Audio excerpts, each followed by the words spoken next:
واتبعوا الشهوات فسوف يلقون غيا. وقال صلى الله عليه وسلم: أول ما يحاسب به العبد يوم القيامة الصلاة، فإن قبل منه قبل سائر عمله، وإن ردت رد عليه سائر عمله.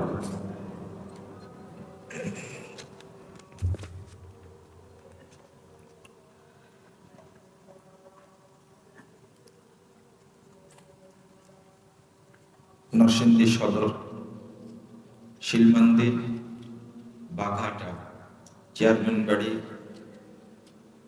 আব্দুল আজিজ মসজিদ কর্তৃক আয়োজিত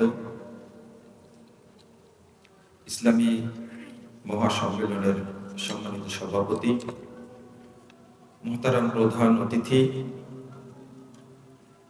মাস্কো গ্রুপের সম্মানিত চেয়ারম্যান জনাব এম.এস. সবুর সাহেব, উপস্থিত ওলামায়ে কেরাম, অতিথিবৃন্দ, সুধী মণ্ডলী, সামনে উপবিষ্ট শ্রদ্ধেয় মুসলিম ভাতৃমণ্ডলী, আমার প্রাণপ্রিয় ছাত্র যুবক ভাইরা এবং পর্দার আড়ালের মা ও বোনেরা, সকলকে আন্তরিক অভিনন্দন ও মোবারকবাদ জানাচ্ছি। আল্লাহর কাছে দোয়া করছি রব্বুল আলামিন যেন আজকের এই সম্মেলনকে কবুল করে নেন, আমিন। যারা আয়োজন করেছেন এবং আমরা যারা অংশগ্রহণ করেছি, রব্বুল আলামিন যেন আমাদের সকলকে ক্ষমা করে দেন। আল্লাহ যেন আমাদেরকে জান্নাতুল ফেরদাউসের মেহমান হিসাবে কবুল করে নেন, আমিন। বিশেষ করে দোয়া করি জনাব এম.এস. সবুর সাহেবের শ্বশুর শাশুড়ি এবং তাদের পরিবারের যারা চলে গেছেন, আল্লাহ যেন তাদেরকে ক্ষমা করে দেন। আল্লাহ যেন তাদেরকে জান্নাতুল ফেরদাউসে থাকার ব্যবস্থা করে দেন, আমিন। এ ধরনের মাজলিস আল্লাহর কাছে অতীব প্রিয় এবং খুবই মর্যাদাবান। রাসূলুল্লাহ সাল্লাল্লাহু আলাইহি ওয়াসাল্লাম বলেছেন, মা জালাসা কওমুন ইয়াযকুরুনাল্লাহ ইল্লা নাদাহুম মুনাদিন মিনাস সামা। এই ধরনের মাজলিসে অংশগ্রহণ করলে কিছু মানুষ বসে যখন আল্লাহকে স্মরণ করে, আল্লাহ সম্পর্কে জানতে চায়, আল্লাহ রাব্বুল আলামিন যে দিন দিয়েছেন তার সম্পর্কে আগ্রহ প্রকাশ করেন, তখন আল্লাহ আরশ থেকে বলেন, কুমু মাগফুরাল লাকুম, তোমরা এখন চলে যাও, তোমাদের সবাইকে ক্ষমা করে দেওয়া হয়েছে। ফাকাদ বুদ্দিলাত সাইয়্যাতুকুম হাসানাত, আর তোমাদের যত পাপ ছিল পূর্বে, সমস্ত পাপকে নেকি দ্বারা পরিবর্তন করে দেওয়া হয়েছে। আল্লাহ আরো বলেন, ফাআতাইতুহুম মা সালু, তাদের যা চাওয়া ছিল এই মাজলিসে এসে তারা আমাদের কাছে, আমার কাছে যা চেয়েছে আমি তাদেরকে তাই দান করেছি। ওয়া আজারতুহুম মিম্মাস্তাজারু, এবং এই পরিশ্রম করার কারণে, এই সময়টা দেওয়ার কারণে, কষ্ট করার কারণে আমি তাদেরকে পূর্ণ নেকি দান করেছি। অর্থাৎ এই মাজলিসটা আল্লাহর কাছে অতীব প্রিয়, এই কথাগুলো আল্লাহ নিজেই বলেন। যখন এই চারটা কথা বলেন আল্লাহ ফেরেশতাদের সামনে, যারা মাজলিসে অংশগ্রহণ করেছে আমি তাদের সবাইকে ক্ষমা করে দিয়েছি। 2, তাদের পূর্বের পাপগুলোকে আমি নেকি দ্বারা পরিবর্তন করে দিয়েছি। 3, তারা যা চেয়েছে আমি তাদেরকে তাই দান করেছি। 4, তাদের আমল নামায় এই পরিমাণ নেকি দিয়েছি যে পরিমাণ নেকি হলে তারা জান্নাতে যেতে পারবে। এই চারটা কথা ফেরেশতারা শুনে তারা বলে, ইয়া রব ফীহিম ফুলানুন আব্দুল খাত্তা, আল্লাহ এদের মধ্যে একজন লোক এসে বসে গেছে, লোকটা বড় পাপী, খুব খারাপ মানুষ, নিকৃষ্ট মানুষ। সে প্রোগ্রামে আসেনি, ইন্নামা মাররা ফাজালাসা মাহু। লোকটা রাস্তা দিয়ে হেঁটে যাচ্ছিল, অনেক মানুষ দেখে সেও বসে গেছে, এমনিতে আসছে। একদিকে লোকটা এমনিতে আসছে, দুই লোকটা বড় পাপী, এমন কোন পাপ নাই সেটা করেনি। ফেরেশতারা বলেছেন, আল্লাহ আপনি কি এই লোকটাকেও ক্ষমা করে দিয়েছেন? আল্লাহ বলেছেন, ওয়ালাহু গফারতু, আমি ওকেও ক্ষমা করে দিয়েছি।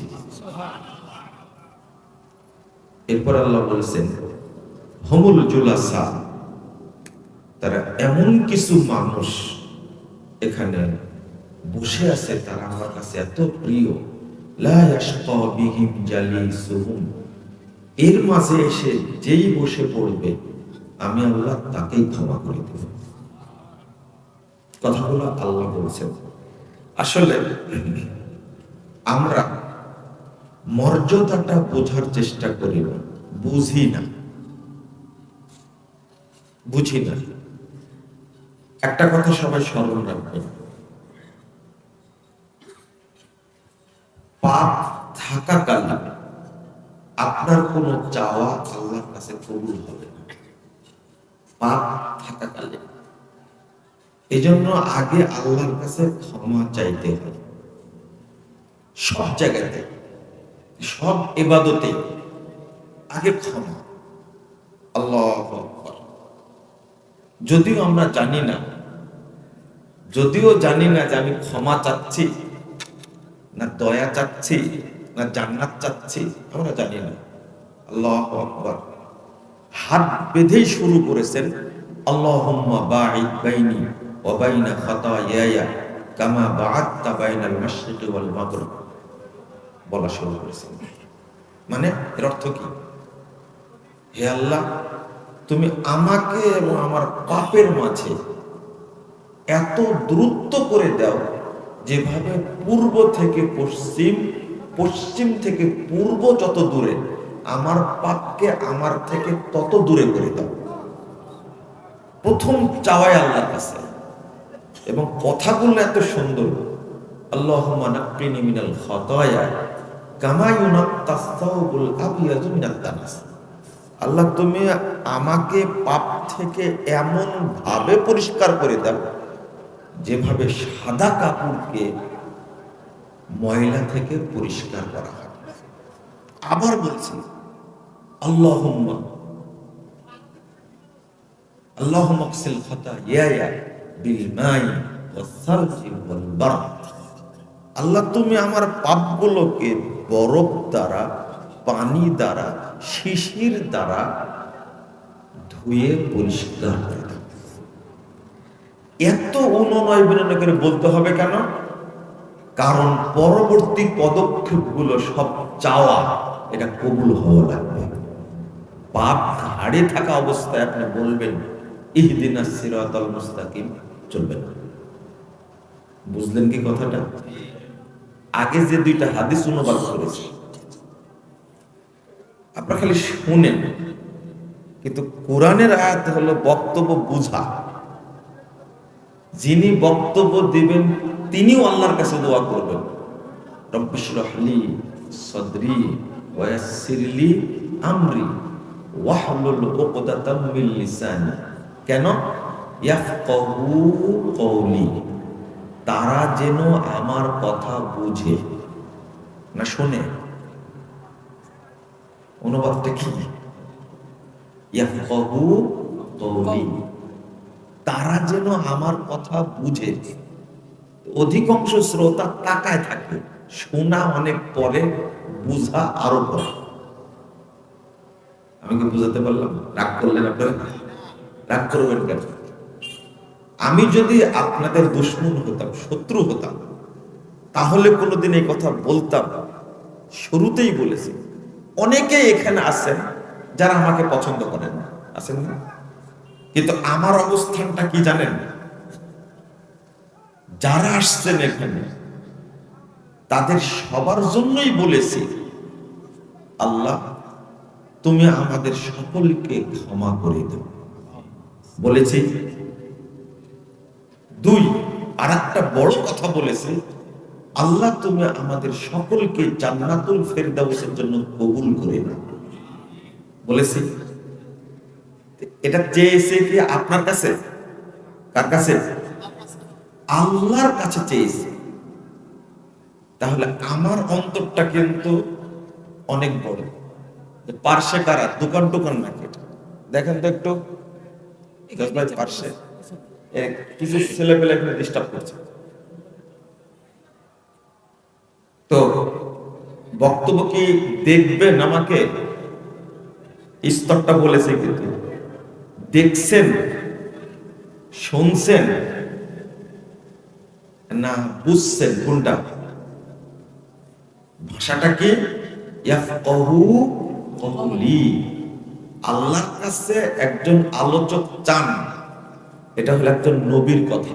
মুসা আলাইহিস সালাম আল্লাহর কাছে দোয়া করছেন, আল্লাহ আমার কথা যেন তারা বুঝে। আপনাদের বুঝাতে পারলাম কিনা? আমার কথা যেন বুঝে তারা। আমি আপনাকে বুঝানোর জন্য চেষ্টা করছি। কি?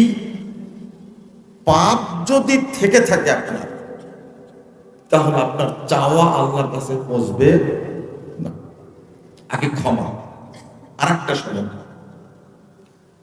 যখন আপনি দুই সেজদার মধ্যে প্রথম সেজদা তুলেই বলছেন, কি বলেন? আল্লাহুম্মা গফিরলি, আল্লাহ তুমি আমাকে কি করো? ক্ষমা করো। এরপরে ওয়ারহামনি ওয়াহদিনি ওয়াফিনি ওয়াজবুরনি ওয়ারজুকনি। খেয়াল করেছেন? আগে ক্ষমা, তারপরে চাওয়া। আল্লাহ তুমি আমার উপর রহম করো, আল্লাহ তুমি আমার ক্ষতি পূরণ করো, আল্লাহ তুমি আমাকে সুস্থতা দান করো, আল্লাহ তুমি আমাকে রুজি দান করো। কিন্তু তার আগে কি বলেছি? ক্ষমা। আল্লাহ তুমি আমাকে কি করো? ক্ষমা করো। তারপরে চাওয়া।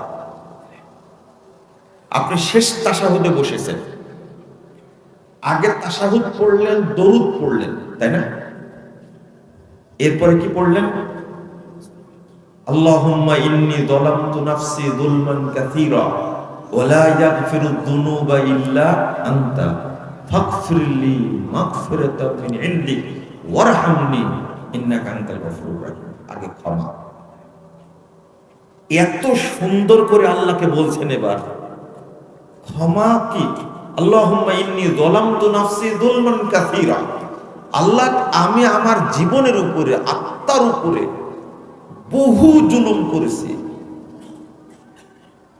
ওয়ালা ইয়াগফিরুদ যুনুবা ইল্লা আনতা, আপনি ছাড়া ক্ষমা করার কেউ নেই। ফাগফিরলি, আমাকে ক্ষমা করুন। মাগফিরাতান, ক্ষমা করার মতো, মানে কোনো পাপ যেন না থাকে। ওয়ারহামনি, রহম করুন। ইন্নাকা আনতাল গফুরুর রাহিম। এরপরে চাচ্ছেন কি? আল্লাহুম্মা ইন্নী আউযু বিকা মিন আযাবি জাহান্নাম ওয়া আউযু বিকা মিন আযাবিল কবর ওয়া আউযু বিকা মিন ফিতনাতিল মাসিহিদ দাজ্জাল ওয়া আউযু বিকা মিন ফিতনাতিল মাহইয়া ওয়াল মামাত। আল্লাহুম্মা ইন্নী আউযু বিকা মিন মাকামি। এবার চাওয়া। এবার কি হলো? চাওয়া। আগে কি হয়েছে? ক্ষমা। শুধু এই জায়গায় না, আপনি জানাজার সালাত শুরু করেছেন, আল্লাহু আকবার, সূরা ফাতিহা পড়লেন, আর একটা সূরা পড়ে আল্লাহু আকবার, দরুদ পড়লেন, আল্লাহু আকবার। প্রথম আল্লাহুম্মা গফিরলি হাইয়িনা ওয়া মাইয়িতিনা ওয়া শাহিদিনা ওয়া গায়িবিনা ওয়া সগীরিনা ওয়া কাবীরিনা ওয়া যাকারিনা ওয়া উনসানা। এক টানে সবার জন্য ক্ষমা। যারা মারা গেছে, যারা জীবিত আছে, আল্লাহ তুমি তাদের সবাইকে ক্ষমা করো। শাহিদিনা ওয়া গায়বিনা, যারা উপস্থিত আছে তাদেরকে ক্ষমা করো, যারা অনুপস্থিত আছে তাদেরকে ক্ষমা করো। সগীর কাবিরিনা সগীরিনা ওয়া কাবিরিনা ওয়া যাকারিনা ওয়া উনসানা, যারা আমাদের বড় তাদেরকেও ক্ষমা করো, যারা আমাদের ছোট তাদেরকেও ক্ষমা করো, যারা নারী তাদেরকে ক্ষমা করো, যারা পুরুষ তাদেরকে ক্ষমা করো। সবার জন্য ক্ষমা চাওয়ার পরে এবার বলছেন আল্লাহুম্মা মান আহইয়াইতাহু মিন্না ফাআহইনি আল ইসলাম ওয়া মান তাওয়াফাইতাহু মিন্না ফাতাওয়াফা আলাল ঈমান আল্লাহুম্মা লা তাহরিমনা আজরা ওয়া লা তাফতিননা চাওয়া। আল্লাহুম্মা গফির লাহু ওয়ারহামহু ওয়াফিহি ওয়াফু আনহু ওয়া আকরিম নুজুলাহু ওয়া ওয়াসি মাদখালাহু ওয়া আগসিলহু বিল মাই ওয়াস সালজি ওয়াল বারদ কামা ইউনাক্কা সাওবুল আবিয়াদ মিনাদ দারাস ওয়া আবদিলহু দারান খায়রাম মিন দারি ওয়া আহলান খায়রাম মিন আহলি ওয়া যাওজান খায়রাম মিন যাওজি ওয়া আদখিলহুল জান্নাহ ওয়া কিহি মিন আযাবিল কবর ওয়া আযাবিন নার। চাওয়া মানে এমন ভাবে আল্লাহর কাছে ক্ষমা চাইলেন, পরের চাওয়াটা যেন আল্লাহ অবশ্যই দেন। বুঝেন না কেন? আমি যেটা আজকে বলবো, প্রথম পয়েন্টটা বোঝাতে গিয়ে অনেক দূরে চলে গেলাম। আমাদের দুইজনের সাক্ষাৎ হবে, সাক্ষাৎ। আসসালামু আলাইকুম, অন্য কোনো ফজিলত না, সালাম দিলাম, মুসাফা হলো। রাসূল সাল্লাল্লাহু আলাইহি ওয়াসাল্লাম বলছেন উভয়ের যত পাপ আছে আল্লাহ সব ক্ষমা করে দিবেন। সুবহানাল্লাহ। এরপরে কথা বলেন, এরপরে আলোচনা করেন, এরপরে দার্স দেন, এরপরে কাজ করেন, আল্লাহ সব কবুল করবেন। কিন্তু আগে ব্যবস্থা করে দিয়েছেন কিসের? ক্ষমা। ক্ষমা। যদি আলোচনাটা বুঝেন তো কাজে লাগবে ইনশাআল্লাহ। আল্লাহ এতটা রহম করেন, বান্দার জন্য ক্ষমা চাই, লা হাওলা ওয়ালা কুওয়াতা ইল্লা বিল্লাহ। কিন্তু আমরা এগুলো বুঝতে চাই না, বয়সও হয়ে গেছে অনেক, তো তাই না, এইগুলোর প্রতি তেমন আগ্রহ নাই।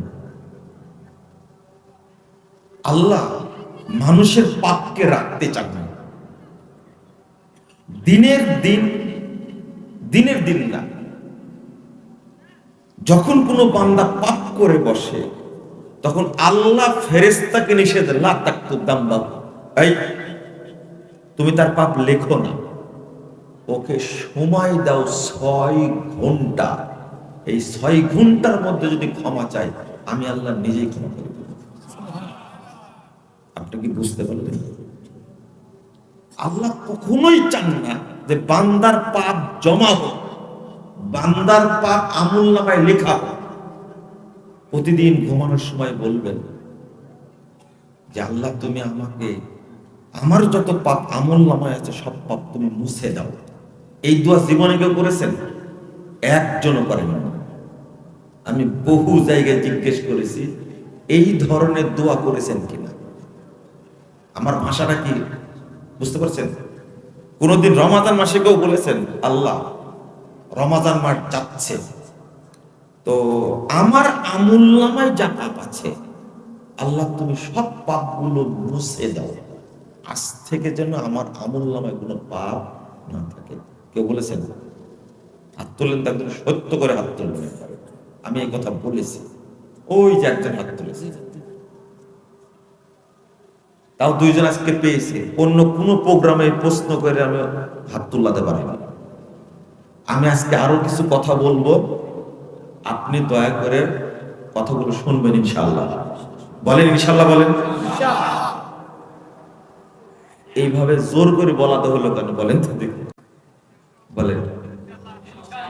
না না না না, এখন আর বললে হবে না। আপনি জানেন একটা জিনিস বুঝাই আপনাকে, শুনেন, কোন দিকে তাকাবেন না, এদিকে লক্ষ্য করেন। প্রোগ্রামটা অনেক আদরের সম্মানের প্রোগ্রাম এটা, তাই না? আলহামদুলিল্লাহ, ঐতিহ্যবাহী প্রোগ্রাম এটা, আপনাদের নিজেদের প্রোগ্রাম, তাই না? এই জন্য কিছু কথা শুনেন। আর বহুদিন পরে 9:30টায় আমাকে আলোচনা দিয়েছে, আমার মনটা করে ফুরফুরি মেজাজ হয়ে আছে। কথা বুঝতে পারলেন? আমাকে আলোচনা দেয় 11:30টায়, 11:15টায়। গত পরশুদিন আমাকে আলোচনা করতে দিয়েছে 12:15টায়। আজকে পেয়েছি কয়টায়? 9:30। আপনারা যদি বসে থাকেন তাহলে মানে ফুরফুরির মেজাজ নিয়ে কিছু কথা বলবেন ইনশাআল্লাহ। আপনাদের তো ব্রেনটা তাজা আছে এখনো। ইনশাআল্লাহ জোর করে বলাতে হলো কেন? এইটা কথা শুনেন। আল্লাহ রাসূল ঘুমাচ্ছিলেন, ভালো করে শুনেন। ঘুমাচ্ছিলেন, ঘুম থেকে উঠেই বলছেন, ইয়াদখুলু মিন উম্মতি সাবউনা আলফান বিগাইরি হিসাবিন ওয়ালা আযাবিন। আমার উম্মতের 70,000 মানুষ জান্নাতে প্রবেশ করবে কোন হিসাব শাস্তি ছাড়াই। ভালো না? ফেল করে ফেলেছে। এই কথা বলার পরে সাহাবী সুবহানাল্লাহ বলেন। পট করে ওকাশা বলছেন যে আনতাদুল্লাহ আইয়া জালানি মিনহুম। আল্লাহ রাসূল আমার জন্য দোয়া করেন, আল্লাহ যেন তাদের অন্তর্ভুক্ত আমাকে করেন। কথা কি বুঝতে পারলেন? তখন আল্লাহ রাসূল বলছেন আনতা মিনহুম, তুমি তাদের অন্তর্ভুক্ত হয়ে গেছো। ওয়াকালা রাজুলুন আনতাদুল্লাহ আলী। আল্লাহ রাসূল আরেকজন বলছে, আল্লাহ রাসূল আমার জন্য বলেন তো। সাবাকা উক্কাশা, আর হবে না, উক্কাশা আগেই চলে গেছে। আপনি কি বুঝলেন? বুঝেন? এটা হলো ঈমানের পাওয়ার। আপনারা সুবহানাল্লাহ বললেন, কিন্তু এই হাদিসটা শোনার পরে যদি নিয়াত করতেন আল্লাহ তাদের মধ্যে আমাকে অন্তর্ভুক্ত করে দেন, করেছেন কেউ? কেউ করেছেন এখানে? একজন নাই। যে হাত তুলবে তাকে বলবো কসম করে না আল্লাহর নামে। অত সহজ না। আমাদেরও মন আছে, আপনাদেরও মন আছে, আমরা কি বুঝি না এটা? আপনারা বলেছেন সুবহানাল্লাহ, সাহাবী সুবহানাল্লাহ বলেনি। কি বলেছেন? প্রথম কথা বলেছেন আল্লাহ রাসূল তাহলে আমার জন্য দোয়া করেন, আল্লাহ যেন আমাকে তাদের অন্তর্ভুক্ত করে নেন। কিন্তু আমরা বললাম কি, কারো নিয়াতে নাই এটা। আল্লাহ যদি তাদের অন্তর্ভুক্ত করতেন কত ভালো হতো। কি এখনো কি হতে পারে না তার অন্তর্ভুক্ত? হ্যাঁ, এখনো হতে পারে, কিন্তু একজন সাহাবী পারলেন না। আল্লাহ রাসূল বলছেন আনতা মিনহুম, ওকাশা তুমি তাদের অন্তর্ভুক্ত হয়ে গেছো। আরেকজন উঠে বলছেন আচ্ছা 10 মিনিট পরে দাঁড়াইছে, বুঝেন না কথা? 1 ঘন্টা পরে, 2 মিনিট পরে, বলেন তো কয় সেকেন্ড পরে? এই তো এর নাম ঈমান। আপনি আগে ইনশাআল্লাহ বলেন নি, মনে থাকবে? ইনশাআল্লাহ তো কথাটা, এর চেয়ে বড় কিছু? আল্লাহর নামটার এত বরকত আপনি চিন্তাও করবেন না। 4982 নম্বর হাদিস আবু দাউদের মধ্যে এসেছে। একটু শুনেন হাদিসটা, বক্তব্য পরে দিয়ে আজকে হাদিসটাই শুনে। রাসূল সাল্লাল্লাহু আলাইহি ওয়াসাল্লামের পিছনে আল্লাহ রাসূল গাধার পিছনে উঠেছেন। কিসের পিছনে? গাধার পিছনে উঠেছেন। রাসূলের পিছনে উঠেছেন সাহাবী আবু তামিম আল হুজাইনি। তো গাধা চলছে, চলার পথে গাধা হোঁচট খেয়েছে। হোঁচট খাওয়া বুঝেন না? গাধাটা মানুষ না, কে? গাধা। তো সাহাবী পিছন থেকে হুজাইনি বলছেন তাইসাল শয়তান, শয়তান ধ্বংস হোক, শয়তান ধ্বংস হোক, এই কথা বলছেন। বলার পর রাসূল বলছেন লা তাকুল তাইসা শয়তান, এই তাইসা শয়তান, শয়তান ধ্বংস হোক এটা তুমি বলো না।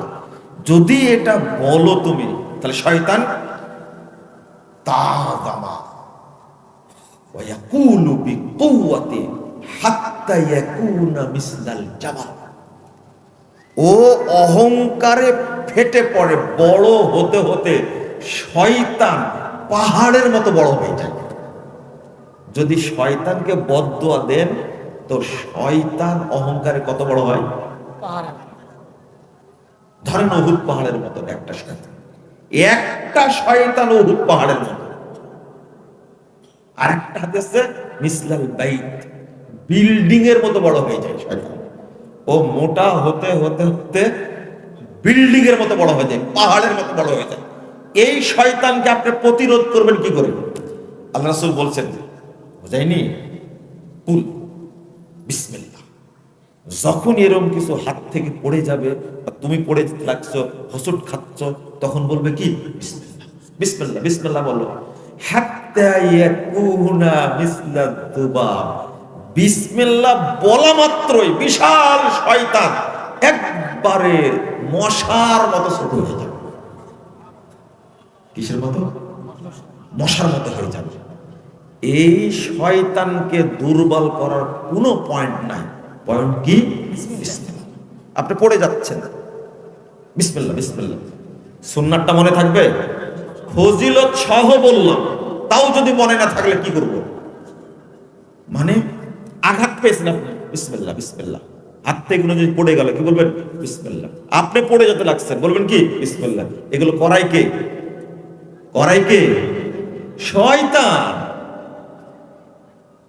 রাসূল সাল্লাল্লাহু আলাইহি ওয়াসাল্লাম বলছেন, দুই গালে, একজন মানুষের দুই গালে ৭০টা শয়তান থাকে। কয়টা? কয়টা? আপনাকে ও সত্য কথা বলতে দিবে? একটা দুইটা শয়তান, ৭০ শয়তান। আল্লাহ রাসূল বলছেন, হাত্তা ইযা আনফাকা হাত্তা ইয়াফুকা লাগিয়াই।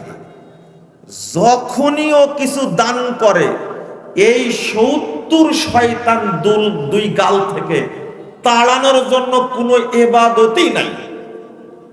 একটা ইবাদত ওর জন্য যদি শুধু আল্লাহর রাস্তায় দান করেন, তাহলে শয়তান দুই গাল থেকে দৌড় দিয়ে পালায় যায়।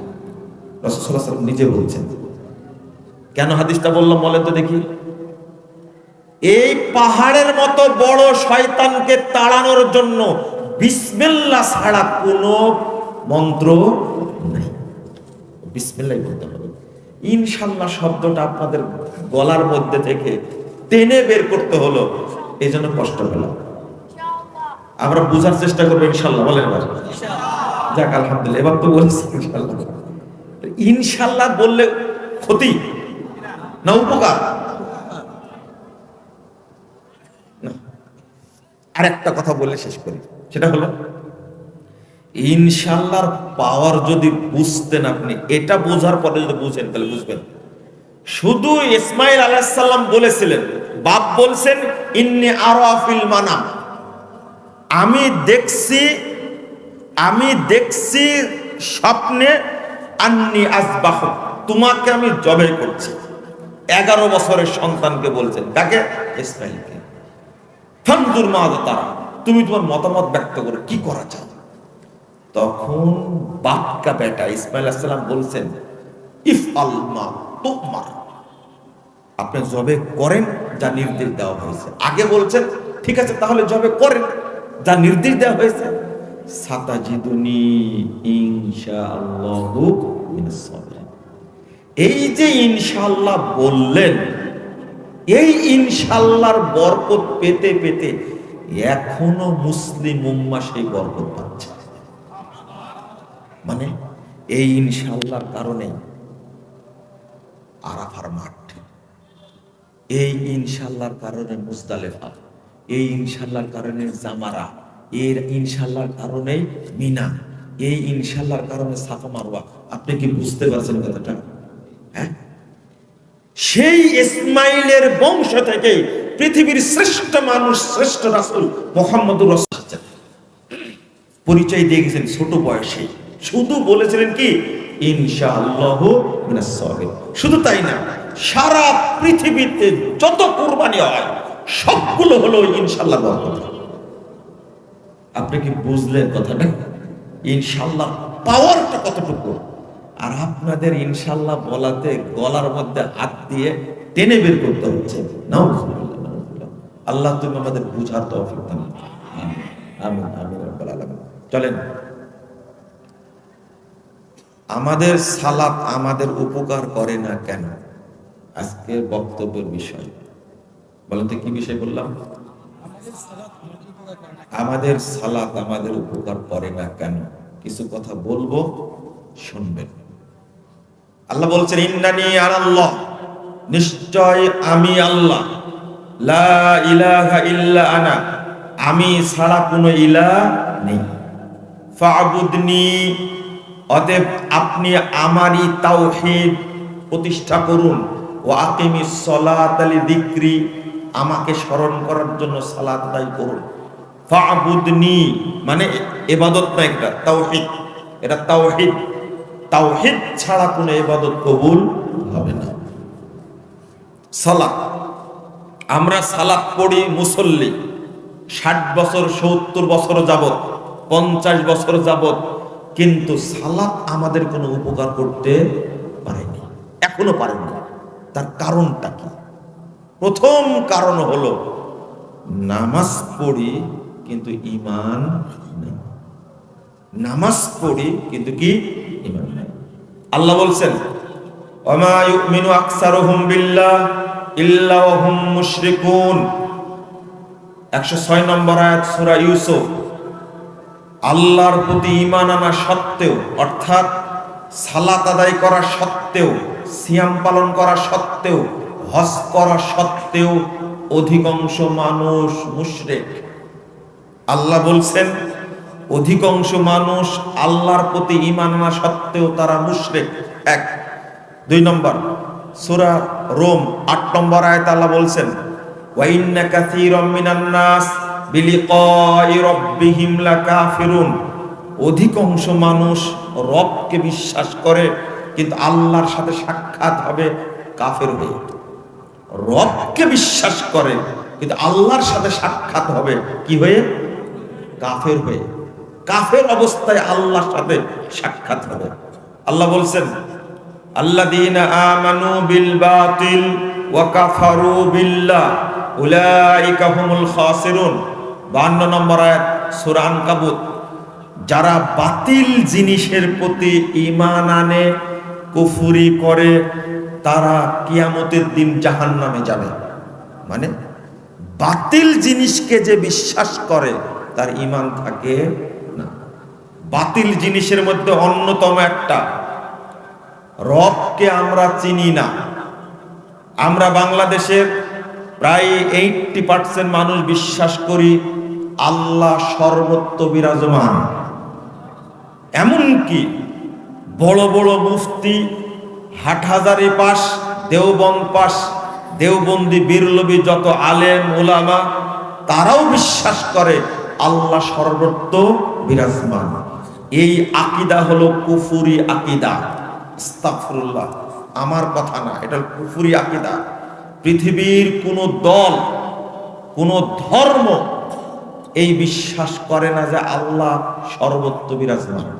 হিন্দুরা বিশ্বাস করে সবই আল্লাহ, কিন্তু ওরা বলে না সব জায়গায় আল্লাহ থাকে। ইহুদি খ্রিস্টানরা বিশ্বাস করতো না, অথচ বাংলাদেশের আলেম ওলামা এই বিশ্বাস করে। বলুন তাদের ঈমান আছে কিনা? আছে। অধিকাংশ মানুষ মাজার পূজারী, তাদের ঈমান আছে? যারা কবরে সেজদা দেয়, যারা মাজারে সেজদা দেয়, মাজারে দান করে, তারা স্পষ্ট কাফের, তারা মুশরিক। আল্লাহর কথার সাথে মিলে যাচ্ছে না?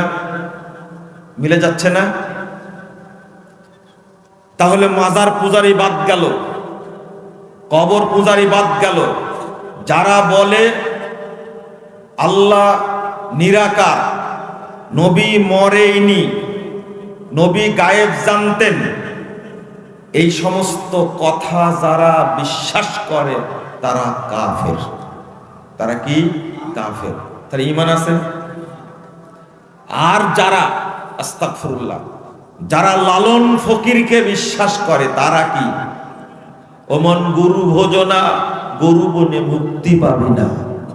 যিনি গুরু, গুরু নামে আসে সুধা, যিনি গুরু তিনি খোদা, ওমন গুরু ভোজনা। হ্যাঁ, কি বললেন?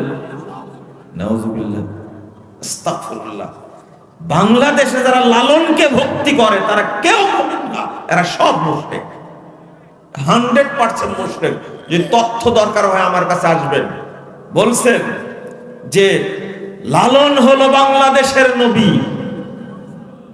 আস্তাগফিরুল্লাহ, আস্তাগফিরুল্লাহ। আমাদের কালেমা আলাদা, আমাদের ধর্ম আলাদা। আমাদের কালেমা হলো লা ইলাহা ইল্লাল্লাহ, লালন রাসূলুল্লাহ। এই কথা বিশ্বাস করার পরেও কেউ কি মুসলিম থাকতে পারে? কি হয়ে যাবে?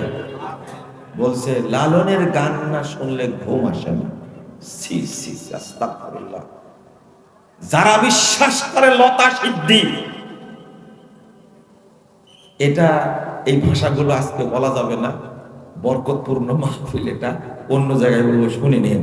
শুধু এতটুকু বুঝেন, যারা লালন ভক্ত তারা মুসলিম না কাফের, এতটুকু বলার জন্য কথা বললাম। অন্য বক্তব্যে শুনে নেন আপনারা। তাহলে মুমিন কই?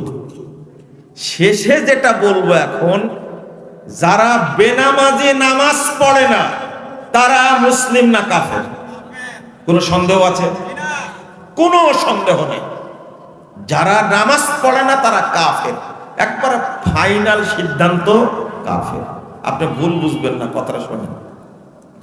যারা নামাজ পড়ে না তাদেরকে হত্যা করতে হবে, এ মর্মে সাহাবী, তাবেঈ, তাবে তাবেঈ, উলামায়ে কেরাম কারো মধ্যে দ্বিমত নেই। প্রথম কথা হলো, যারা বেনামাজি তাদেরকে হত্যা করতে হবে, এই মর্মে কোনো দ্বিমত নেই। অন্তত এটা শুনে না। দ্বিমত কোন জায়গায়? দ্বিমত কোন জায়গায়? মারার পরে ওর জানাজা হবে না হবে না। এখন এখন ইখতিলাফ করে কোনো লাভ আছে? ওকে তো মারাই হয়ে গেছে, তাই না? যদি মরার আগে ইখতিলাফ করতাম একটা কথা ছিল, পুনরায় বাঁচানো যায় কিনা। আগে মেরে ফেলতে হবে, বেনামাজিকে মেরে ফেলতে হবে আগে। মারার পরে ইখতিলাফ হলো ওর জানাজা হবে কি হবে না। কিছু আলেম বলছেন যেহেতু মেরেই ফেলে দেওয়া হয়েছে, অতএব মুসলিম হিসাবে জানাজা করা যায়। আর অধিকাংশ বিজ্ঞ বড় বড় আলেম বলছেন যে কাফের হওয়ার কারণেই ওকে মারা হয়েছে, ওর জানাজা তো দূরের কথা, ওকে গোসল দেওয়া যাবে না, ওকে কাফন পরানো যাবে না, ওকে ওর জন্য কবর খোঁড়াও যাবে না। আপনারা প্রশ্ন করবেন, তাহলে মাটি দেবো কোথায়? ওই জঙ্গলে নিয়ে যেতে হবে, ওই জঙ্গলে। কারণ তাকে পুঁতে দিতে হবে। বেনামাজিকে পুঁতে দেওয়া, বুঝেন তো? বুঝেন তো? গর্ত করলেন, ফেলে দিলেন, ওর গোসলও নাই, কাফনও নাই, কবরও নাই, ফেলে দিলেন। দেওয়ার পরে মাটি চাপা দিতে হবে এমন ভাবে কবর এটা বুঝতে যেন না পারে। কেন জানেন? আপনি যে যাওয়ার সময় বলবেন আসসালামু আলা আহলিদ দিয়ার মিনাল মুমিনিনা ওয়াল মুসলিমিন, বলবেন না? নাসআলুল্লাহ লানা ওয়া লাকুমুল আফিয়া। এই যে কথাটা বলবেন আপনি কবর মনে করে, বললেই পাপ হবে। কারণ হলো ও মুশরিক, ও মুরতাদ, ও কাফের, এর জন্য কোনো দোয়া চলবে। এই জন্য মাটিটা কি করে দিতে হবে? সমান করে দিতে হবে। কেউ যেন না বুঝে এখানে কে আছে, এক মুরতাদকে দাফন করা হয়েছে, এই যেন বুঝতে কেউ না পারে। এই জন্য সমান করে দিতে হবে। তাহলে এখন বাদ থাকলো কয়জন? মুসলিম কয়জন থাকলো? বুঝেননি মনে হয়, তাই না আমার কথা? আল্লাহ যে বললেন, আচ্ছা আরেকটা হাদিস বলতে ভুলে গেছি। রাসূল সাল্লাল্লাহু আলাইহি সাল্লাম বলছেন, ইয়াতি আলান নাসে জামান, মানুষের সামনে একটা যুগ আসবে, একটা সময় আসবে, ইয়াসতামিউন ওয়া ইউসাল্লুনা ফিল মাসাজিদ, লোকেরা দলে দলে মসজিদে যাবে, সালাত আদায় করবে, সব মসজিদ মুসল্লি দ্বারা পূর্ণ থাকবে, কোন মসজিদে জায়গা থাকবে না, ভর্তি থাকবে মুসল্লি। কিন্তু পরের বাক্যটা বলছেন ওয়ালাইসা ফীহিম মুমিন, কিন্তু কোন মসজিদে একজনও মুমিন লোক পাওয়া যাবে না। মজার ব্যাপার, মুসল্লি আছে কিন্তু কি নাই? মুমিন নাই। তাহলে এরা কারা? এরা কি? উত্তর দেন কি? প্রথম নম্বর মুশরিক, নয়তো কাফের, নয়তো মুনাফিক। মনে থাকবে? মানে মুসল্লি ভর্তি মসজিদে, তার মধ্যে কি নাই? মুমিন নাই। সব মসজিদ খুঁজে বেড়াও, সব মসজিদ খুঁজে বেড়াও, লাইসা ফীহি মুমিন ইয়াসতামিউন ওয়া ইউসাল্লুনা ফিল মাসাজিদ। সব মসজিদ, একটা মসজিদের কথা বলা হয়, সব মসজিদে মুসল্লি আছে ভর্তি, কিন্তু লাইসা ফীহি মুমিন, কোন মসজিদে একজন মুমিন ব্যক্তি পাওয়া যাবে না। এবার তো বুঝতে পারছেন, 30,993 নম্বর হাদিস মুসান্নাফ ইবনে আবি শাইবার মধ্যে এসেছে। আরেকটা হাদিস 2219 নম্বর হাদিস তিরমিজির মধ্যে এসেছে, ভালো করে শুনেন। লা তাকুমুস সাআ হাত্তা তালহাকা কবাইলু মিন উম্মতি বিল মুশরিকিন ওয়া হাত্তা ইয়াবুদুল আওসান। কিয়ামত হবে না যতদিন আমার উম্মতের বিশাল একটা অংশ মুশরিকদের সাথে মিশে যাবে, যতদিন আমার উম্মতের বিশাল একটা অংশ মূর্তি পূজার সাথে জড়িত না হবে, ততদিন কিয়ামত হবে। তাহলে এই হাদিসগুলো, কোরআনের আয়াতগুলো শুনে আপনার কি কোনো সন্দেহ থাকলো যে অধিকাংশ মানুষই কি মুশরিক, অধিকাংশ মানুষই কাফের? কোনো সন্দেহ থাকলো কি? তাও সন্দেহ থাকলো মনে হয়। এবার প্রশ্ন আপনাকে, এই হাদিসগুলো শোনার পরে কি আপনার মনে হয় আমিও তো মুসল্লি, আমিও তো মসজিদে নামাজ পড়ি, তাহলে আমিও কি মুশরিকদের অন্তর্ভুক্ত? আমিও কি তাহলে কাফের নাকি? এরকম কোনোদিন মনে হয়েছে? এটা যদি মনে না হয় তাহলে মুমিন হতে পারবেন না। তাহলে এই অবস্থা হলে আপনার সালাত আল্লাহর কাছে যাওয়ার কোনো সম্ভাবনা আছে? এই জন্যই আপনি 60 বছর যাবৎ সালাত আদায় করছেন, আপনার সালাত আপনাকে কোনো উপকার করতে পারেনি। কারণ ধরেন একটা উদাহরণ দিই, একটা মানুষ নেশা করে, কি করে? নেশা করে, হয় মদ খায়, গাঁজা খায়, না হলে জর্দা খায়, না হলে গুল খায়, না হলে বিড়ি খায়, না হলে সিগারেট খায়, বা ইয়াবা খায়, না হলে ফেন্সিডিল খায়, নেশা করে। এই লোকটার কথা শুনলে একটা হাদিস বললো, বেশি না, রাসূল সাল্লাল্লাহু আলাইহি ওয়াসাল্লাম বলেছেন, আল খামরু উম্মুল ফাওয়াহিশ, যত পাপ আছে সমস্ত পাপের মা হলো, সমস্ত পাপের মা হলো নেশা। ওয়া আকবারুল কাবায়ের, যত কাবিরা গুনাহ আছে তার শীর্ষ পাপ এটা। মান শারিবাল খামার, যে ব্যক্তি নেশা জাতীয় দ্রব্য পান করে, যে নেশা করে, ওয়াকালা উম্মিহি ওয়া খালাতিহি ওয়া আম্মাতিহি, ওই ব্যক্তি তার মায়ের সাথে, তার খালার সাথে, তার ফুপির সাথে জিনায় লিপ্ত থাকে। সুদ খেলে একজনের সাথে জিনা করা হয়, কার সাথে? মায়ের সাথে।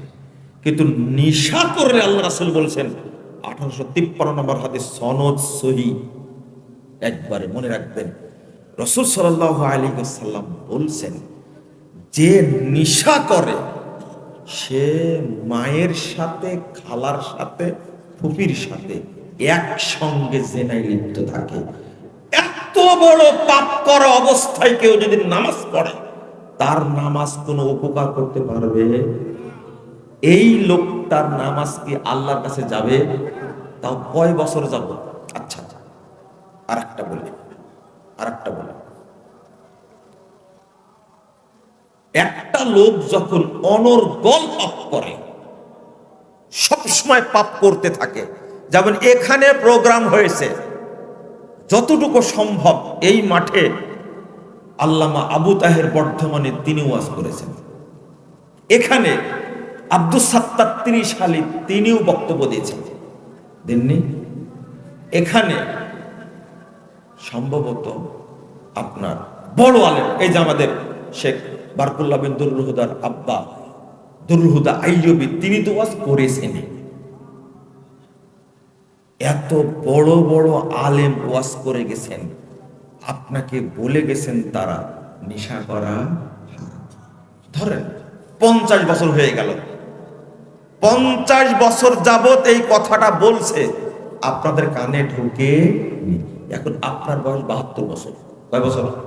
এখন 72 বছর। আপনি ওই পাপটা এখনো করতে আছেন। আপনি কি মুমিন?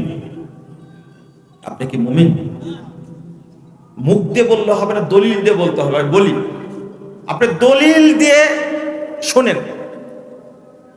সহিহ বুখারীর 6308 নম্বর হাদিস, আম্মাল মুমিন ইয়ারা দুনুবাহু কান্নাহু কায়দুন তাহতা জাবালিন ইয়াখাফু আন ইয়াকা আলাই। মুমিন ওই ব্যক্তি যে তার পাপকে ভয় করে, বিশাল পাহাড় আমার মাথার উপরে আছে, আল্লাহ যে কোনো সময় ফেলে দিবেন, এই পাহাড় পড়ে আমি ধ্বংস হয়ে যাব। যে ব্যক্তি পাপকে এইরকম ভয় করে সে ব্যক্তি হলো মুমিন। যে পাপকে ভয় করে সে কি? বলেন, যে পাপকে ভয় করে সে কি? মুমিন।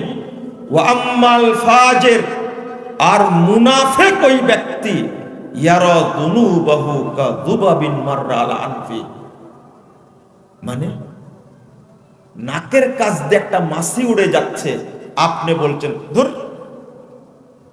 এইভাবে উদাহরণ দিয়ে বুঝাচ্ছেন রাসূলুল্লাহ সাল্লাল্লাহু আলাইহি ওয়াসাল্লাম, মাররা আলা আনফি, নাকের কাছ দিয়ে একটা মাছি গেলে যেমন ধুর বলে ছটায় দেয়, ঠিক সে পাপকে এরকম হালকা মনে করে, পরোয়াই করে না, অনর্গল যে পাপ করতে থাকে, এ হলো খাঁটি মুনাফিক। আচ্ছা, আব্দুল্লাহ বিন উবাই শ্রেষ্ঠ মুনাফিক, তাই না? কয় বছরের?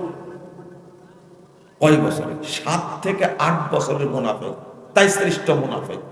আর আমি আপনি অনর্গল পাপ করতে আসি অন্তত 60-70 বছর যাব। বড় মুনাফিক আব্দুল্লাহ বিন উবাই না আমরাই বড় মুনাফিক। শুনেন, মুনাফিক হওয়ার জন্য বেশি জানার দরকার নাই, এতটুক জেনে রাখবেন, আমি পাপ করতে আসি কিনা। তাই তো আমি তো এই পাপটা করছি 70 বছর যাবত, আমি তো এই পাপটা করছি 30 বছর যাবত, আমি তো এই পাপটা করছি 40 বছর যাবত। আমার কথা কি বোঝা যাচ্ছে? বোঝা যাচ্ছে? আপনি নিজে নিজে বিশ্লেষণ করবেন, তাহলে তো আমি মুনাফিক। আর এই মুনাফিকের কোনো ইবাদত আল্লাহর কাছে বসবে না। এই জন্য আল্লাহ বলছেন ফাওয়াইলুল লিল মুসাল্লিন, মুসল্লিদের জন্য ওয়াইল। ওয়াইল মানে কি? এই আয়াতের অনুবাদ করতেন সাহাবায়ে কেরাম, ফাওয়াইলুল লিল মুনাফিকিন, যারা মুনাফিক মুসল্লি তাদের জন্য ওয়াইল। যারা মুনাফিক মুসল্লি তাদের জন্য ওয়াইল।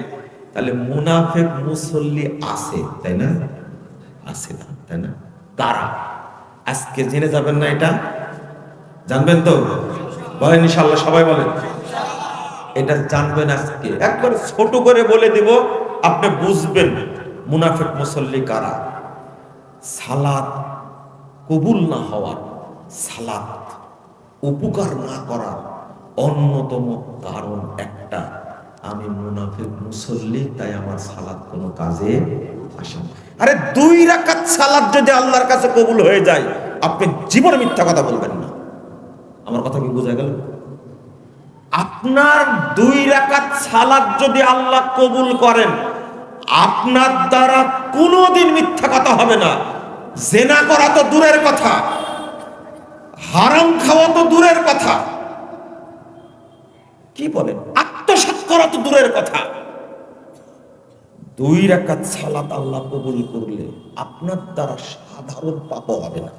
কারণ আল্লাহ বলছেন ইন্নাস সালাতা তানহা আনিল ফাহশাই ওয়াল মুনকার, নিশ্চয় সালাত বাধা দেয় সমস্ত অবৈধ, ফাহিশা, অশ্লীল, খারাপ কাজ থেকে সালাত বাধা দেয়। আপনাকে বাধা দেয় না, বুঝতে হবে আমার সালাত কবুল হয়নি।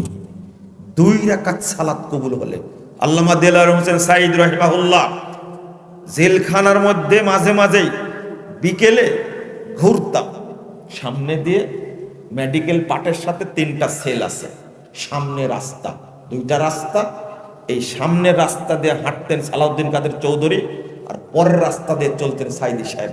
একসঙ্গে চলতাম, দুইজনের সাথেই সময় করে একদিন দুই দিন করে হাঁটতাম।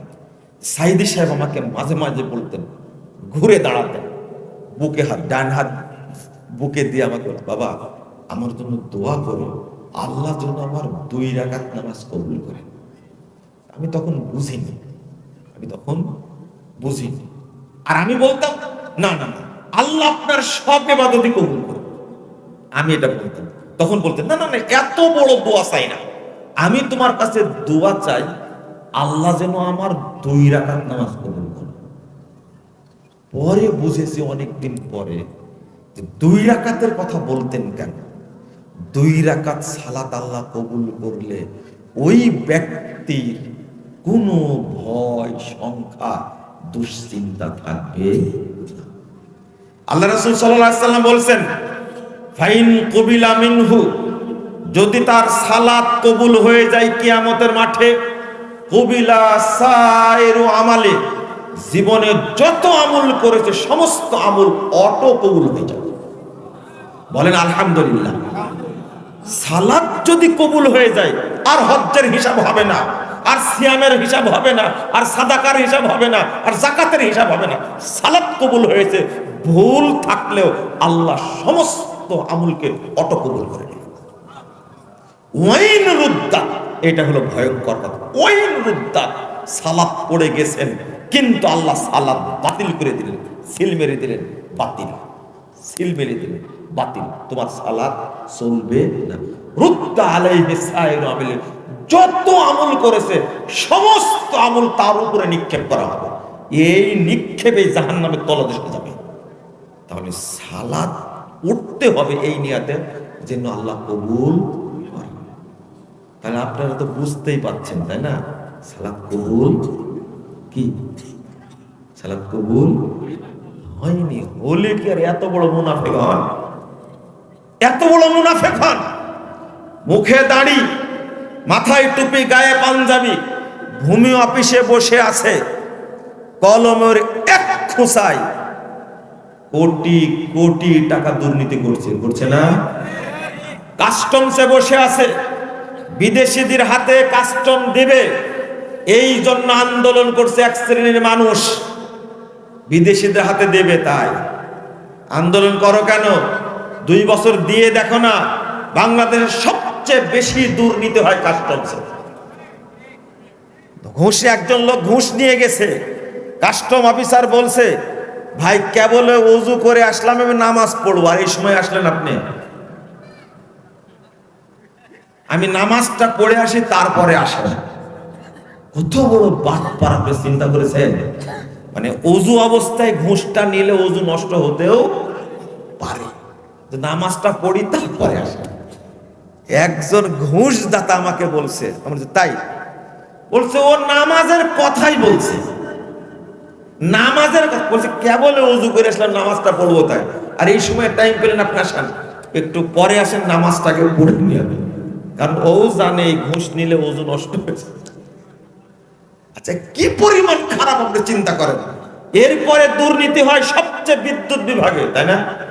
বড় বড় চোর বসে আছে। শুধু এক পদ্মা সেতুতে যেখানে খরচ হওয়ার কথা মাত্র 20,000 কোটি টাকা, 20,000 কোটি টাকার কাছে দুর্নীতি হয়েছে, খরচ হয়েছে 50,000 কোটি টাকা।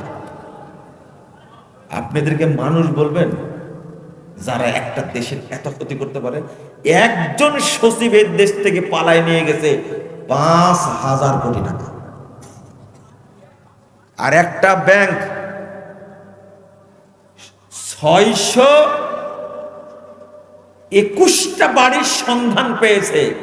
2 দিনের মন্ত্রী হয়ে লন্ডনে তার এত বাড়ি, ওর কত বাড়ি লাগে বলেন তো দেখি? ওর কপালেও কিন্তু কি আছে? দাগ আছে। এই মুসল্লি মুমিন মুসল্লি না মুনাফিক মুসল্লি? মুনাফিক মুসল্লি না? ওর কত লাগে? আর একজন টুপিওয়ালা শুধু বলেছিল, শুধু বলেছে অমুক সরকার বারবার দরকার, নাম বললাম না, শুধু এইটা বলার কারণে মিটিং হওয়ার 3 দিন পরে মাত্র 22,000 কোটি টাকা বাংলাদেশ ব্যাংক থেকে তাকে উপহার দেওয়া হয়েছে, ঋণ দেওয়া হয়েছে তার ব্যাংকে। মাথায় টুপি, দাঁড়িয়ে এত সুন্দর, গায়ে পাঞ্জাবি, দেখলে মনে হয় এটাই জিবরিল মনে হয়। কথা বুঝতে পারলেন? তবে গ্রেফতার আছে এখন। কি আছে? গ্রেফতার আছে। আর বাকিদের কথা বলবো না, আমি শুধু এতটুকু বলি, আল্লাহ যেন আমাদেরকে মাফ করেন, বলেন আমিন। এরা আবার মুসল্লি হয় কি করে? এরা মুনাফিক না? আমি বলেছি আপনার 2 রাকাত সালাত কবুল হলে আপনার দ্বারা পুরো অন্যায় কাজ হবে। এবার আসেন মুনাফিক, কথাটা ভালো করে শোনেন। আগে বলেন ঈমান আছে তো? সাহস নাই। ওযু আছে তো? ওযু আছে, খুব তাড়াতাড়ি বলতে পারলেন। ঈমান আছে এটা বলতে পারবেন? একটু শুনেন আমার এবারের কথাগুলো, একটু মনোযোগ দিয়ে শুনতে হবে, আরো মনোযোগ লাগবে, না হলে বোঝাতে পারবো না। আপনি দাবি করছেন, শোনেন, এখনো 1 ঘন্টা হতে 3 মিনিট বাকি আছে। কয় মিনিট? 3 মিনিট বাকি আছে। আর কতক্ষণ বলবো বলেন তো দেখি? আর 1 ঘন্টা, মানে আমার জানাজা করে তারপরে যাবেন? না না না, এই সুযোগ দেওয়া যাবে না। আমি সময় মতো শেষ করব, মাথাটা ফ্রেশ করে নেন। আমি একটা জিনিস বুঝাবো এখন, ঈমান আছে কিনা। রাসূল সাল্লাল্লাহু আলাইহি সাল্লাম বলছেন, খুব ভালো করে শুনেন, ইন্নাল্লাহা লা ইয়াকবালু দুআন মিন কলবিন গাফিলিন লাহিন। কাঁদবো কিন্তু মুনাফিক হয়ে যেন আমি না মরি। কথা কি বুঝতে পারলেন? বলে না। অথচ ওমরকে, আহারে ওমর, আল্লাহ রাসূল সাল্লাল্লাহু আলাইহি সাল্লাম বলেছেন, লাউ কানা ফি বানি ইসরাইল লাকানা নাবিয়্যা। শোনো আমার উম্মত, যে ওমরের জন্ম যদি হতো বানি ইসরাইলদের যুগে, তাহলে ওমর তাদের নবী হতো। লাউ কানা বাদি নাবিয়্যুন লাকানা ওমর ইবনুল খাত্তাব। আমার পরে যদি কেউ নবী হতো তাহলে ওমর ইবনুল খাত্তাব নবী হতো। ওমর এত বড় মর্যাদার পূর্ণ মানুষ, ওমরের কারণে 14টা-15টা বিষয়ে আল্লাহ সরাসরি আয়াত নাযিল করেছেন। এইরকম সাহাবী ওমর, জান্নাতি সাহাবী। ওমর আল্লাহ রাসূলের শ্বশুর, ওমর 2য় খলিফা। কত জায়গায় যে বলেছেন আল্লাহ রাসূল ওমর জান্নাতি, তাই না?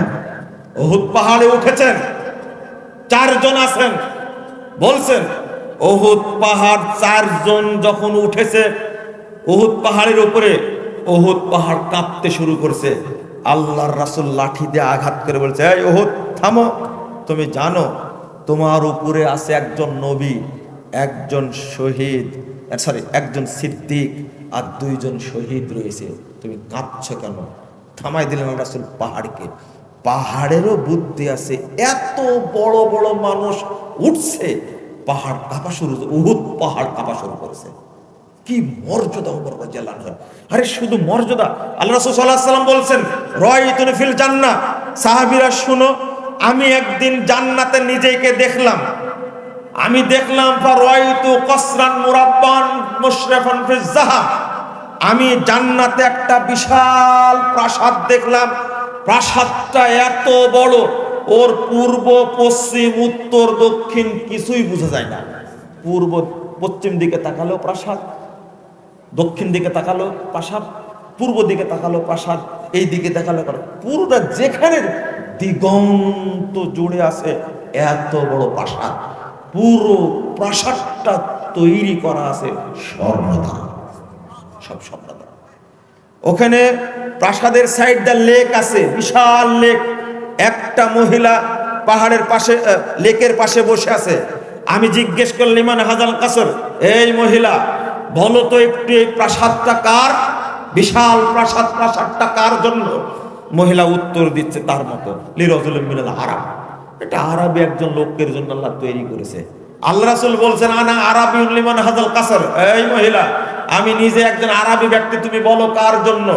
মহিলা বলছে লিরাজুলিন মিন কুরাইশ, আরবি ব্যক্তি কুরাইশ বংশে তার জন্ম। তখন আল্লাহ রাসূল বলছেন, আনা কুরাইশুন লিমা যালাল কাসাদ। আরে মহিলা, আমি নিজেই তো কুরাইশি, তুমি বলো কার জন্য তৈরি করা হয়েছে। বলেন তো কি মনে হচ্ছে?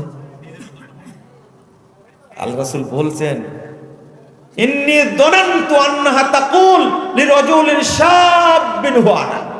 আমি মনে মনে ভাবছি মহিলা বলবে প্রাসাদটা ওই যুবকের, সেই যুবক হব আমি মুহাম্মদ। আবার জিজ্ঞেস করছেন, আরে আমি তো কুরাইশ ব্যক্তি। তখন বলছেন, মিন্না উম্মতি মুহাম্মাদিন সাল্লাল্লাহু আলাইহি ওয়াসাল্লাম, এইটা মুহাম্মদের উম্মতের একজন ব্যক্তি। তখন আল্লাহ রাসূল বলছেন, আনা মুহাম্মদ লিমান হাযাল কাসাদ। এই মহিলা, আমি নিজেই মুহাম্মদ, তুমি বলো কার জন্য তৈরি করা হয়েছে। তখন মহিলা বলছে, হুয়া আসহাবিন আসহাবিন নবী সাল্লাল্লাহু আলাইহি ওয়াসাল্লাম ওমর ইবনুল খাত্তাব। তোমার জন্য না গো, মুহাম্মাদের একজন সাহাবী, তার নাম ওমর ইবনুল খাত্তাব, তার জন্য আল্লাহ বিশাল প্রাসাদ তৈরি করে রেখেছেন, এর নাম ওমর। আল্লাহ রাসূল বলছেন, ওমর তখন বসা। আমি চাইলাম যে ফাযাকারতু গায়রাতাক, আমি ঘরটা দেখতে চাইলাম, প্রাসাদটা ঘুরে দেখতে চাইলাম, ফাযাকারতু গায়রাতাক, কিন্তু ওমর আপনার ব্যক্তিত্বের কথা আমার স্মরণ হয়ে গেল। এত বড় ব্যক্তিত্ব সম্পন্ন, মর্যাদা সম্পন্ন ব্যক্তির ঘর, তার অনুমতি ছাড়াই দেখবো? আমি দাঁড়িয়ে গেলাম, আর দেখতে পেলাম না। ফাবাকা ওমর, ওমর রাদিয়াল্লাহু আনহু কাঁদতে থাকলেন আর বলছেন, আগারু আলাইকা ইয়া রাসূলুল্লাহ, আল্লাহ রাসূল, আপনার কাছে কি আমার কোনো ব্যক্তিত্ব আছে? আপনি দেখলেন না কেন ঘরটা? সেই ওমর, ব্যক্তিত্ব কাকে বলে? আয়েশা রাদিয়াল্লাহু আনহা বলছেন, ঈদের দিন আমি আমার বান্ধবীদেরকে নিয়ে দপ বাজাচ্ছিলাম ঘরের মধ্যে। আল্লাহ রাসূল খাটে ঘুমাচ্ছিলেন। আসলেন আবু বকর, এসে সালাম দিয়ে কথাবার্তা বলে চলে গেলেন, আমরা দফ বাজাচ্ছিলাম। আসলেন উসমান রাদিয়াল্লাহু আনহু, কথাবার্তা বলে চলে গেলেন, আমরা দফ বাজাচ্ছিলাম। গেটে এসে শুধু সালাম দিয়েছেন ওমর রাদিয়াল্লাহু আনহু, আসসালামু আলাইকুম। গলা শুনে সব মহিলা দৌড় দিল, আমি দৌড়াতে পারলাম না, দফটা নিচে রেখে ওর উপরে আমি বসে গেলাম, যেন ওমর বুঝতে না পারে। ব্যক্তিত্ব কাকে বলে? আল্লাহ রাসূল তখন বলছেন, মুখের কাপড় সরায়া বলছেন, ওমর, শুধু মহিলারা কি দৌড়ায়? যদি শয়তান বুঝতে পারে তুমি এই রাস্তায় চলছো, শয়তান রাস্তা ছেড়ে দিয়ে অন্য রাস্তায় চলে। এর নাম ওমর। অথচ এই ওমর খুঁজে বেড়াচ্ছেন হুযায়ফার কাছে, তালিকায় আমার নামটা আছে কিনা। শুনেন, শেষ হয়নি কথা। একদিন এক সাহাবী মারা গেছেন, এই জানাজায় উপস্থিত হয়েছেন খলিফাতুল মুমিনিন ওমর, খলিফা হাজির হয়েছেন জানাজায়। এমনকি হুযায়ফাও হাজির হয়ে জানাজায়, সবাই উপস্থিত। হুযায়ফা রাদিয়াল্লাহু আনহু ওমর রাদিয়াল্লাহু আনহু বলছেন, তাল ইজলিস হেনা, আসেন, শোনেন শোনেন। কানের কাছে ডেকে নিয়ে বলছে, ইন্নাহু মিন উলাইকা, এ কিন্তু ওদের একজন। বুঝলেন কথা? যার জানাজা হচ্ছে তার নামটা কোন তালিকায় আছে? মুনাফিকদের তালিকায় আছে। শুনেন, যখনই বলছে ইন্নাহু মিন উলাইকা, ওই মুনাফিকদের 15 জনের একজন এটা। হুযায়ফা ডেকে ওমর রাদিয়াল্লাহু আনহু বলছেন, ওমর রাদিয়াল্লাহু আনহু শুনেই বলছেন, নাশাত্তুকাল্লাহ। হুযায়ফা শুনে এবার আল্লাহর কসম দিয়ে বলছে, আনা মিনহুম, বা কসম দিয়ে বলছে, আমিও কি তাদের অন্তর্ভুক্ত? বুঝেননি কথা? তোমাকে আল্লাহ কসম দিয়ে বলছে আজকে, আমিও কি তাদের অন্তর্ভুক্ত? তুমি আজকে বলো, আজকে বলো তো। মানে ও মুনাফিক, এইটা নিয়ে ওমরের কোনো চিন্তা, আমি মুনাফিক কিনা সেটা আজকে বলো। ধরেছে, কসম দে, তো না সত্য আল্লাহ বলো। যেহেতু ফাঁস করেই দিল একটা, গোপন তো ফাঁস করা যায় না। তখন হুযায়ফা রাদিয়াল্লাহু আনহু বলছে, লা আপনি নেই, লা উবররি আহাদাম মিন, আপনার উপরে আমি অন্য কাউকে প্রাধান্য দেই, আপনি সর্বোচ্চ শ্রেণীর আল্লাহর খালেস বান্দা, সবচেয়ে নেকি পূর্ণ বান্দা, আমি এটাই মনে করি। হুযায়ফা ফাঁস করে দিলেন সেই দিন।